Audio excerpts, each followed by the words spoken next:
আলহামদুলিল্লাহ, সত্য কথা বলতে যে মহাবিপদে পড়েছেন তাজুল ইসলাম। মহাবিপদে পড়ল, সেনাবাহিনীকে গ্রেপ্তার করে। তাজুল ইসলাম এখন জামাতের হেফাজতে। এই 16 বছর আওয়ামী লীগ যে অপরাধ করেছে, তাজুল ইসলাম সব প্রকাশ করে দিচ্ছেন, সব দেখাই দিচ্ছেন জনগণকে। আসুন আমরা দেখে আসি ভিডিও ফুটেজে। জনপ্রিয়তা শুধু আশীর্বাদ নয়, কখনো কখনো তার রূপ নেয় অভিশাপে। এই দেশে কারো নাম যখন উঁচুতে উঠতে থাকে, তখন তার পায়ের নিচে জমতে থাকে হাজার হাজার শত্রু। ঠিক সেই বাস্তবতাই এখন ঘিরে ধরেছে অ্যাডভোকেট তাজুল ইসলামকে। ধারণা করা হচ্ছে, সাম্প্রতিক সময়ে আর্মি অফিসারদের বিরুদ্ধে তার কঠোর অবস্থান তাকে টার্গেটে পরিণত করেছে। আগামী সময়গুলো তার জীবনের সবচেয়ে চ্যালেঞ্জিং অধ্যায় হতে যাচ্ছে, এমনটাই মনে করছেন বিশ্লেষকরা। তবে একটা জিনিস নিশ্চিত, তাজুল ইসলামকে একা ছাড়বে না বাংলাদেশ জামায়াত ইসলাম। দলীয় সূত্রে জানা গেছে, তাকে চোখে চোখে রাখা হচ্ছে এবং সর্বোচ্চ নিরাপত্তা দেওয়ার প্রস্তুতিও নিচ্ছে সংগঠনটি। ইতিহাস এক অদ্ভুত নাট্যমঞ্চ, যেখানে ক্ষমতার আলো একদিন নিভে গিয়ে অন্ধকারে ঢেকে যায় প্রভাবশালী মুখগুলো। যে বিচারালয়ের দেয়াল একসময় ক্ষমতার দম্ভে কেঁপে উঠত, আজ সেখানেই দাঁড়িয়ে বিচার পাচ্ছে সেই ক্ষমতারই প্রতিচ্ছবি।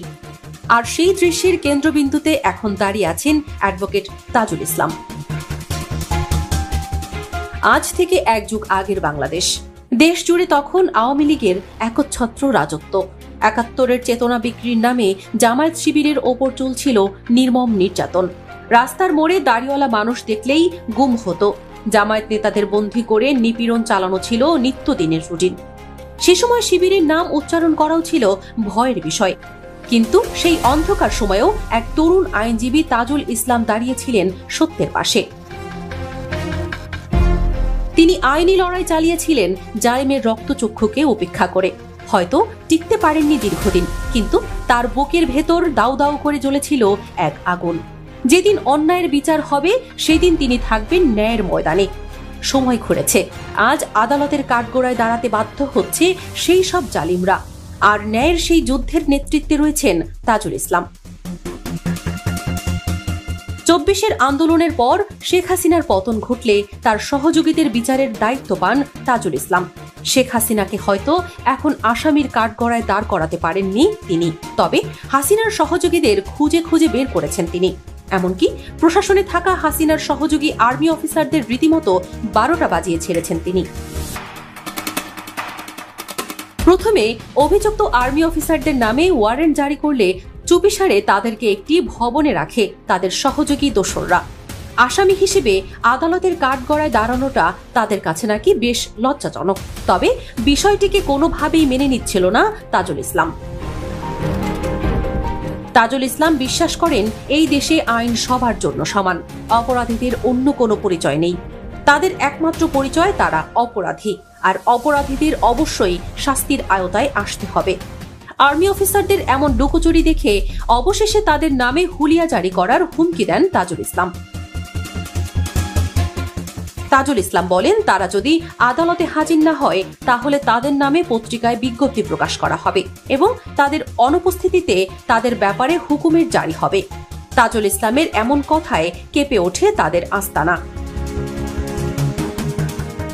এ যেন তাদের বাঁচা মরার লড়াই।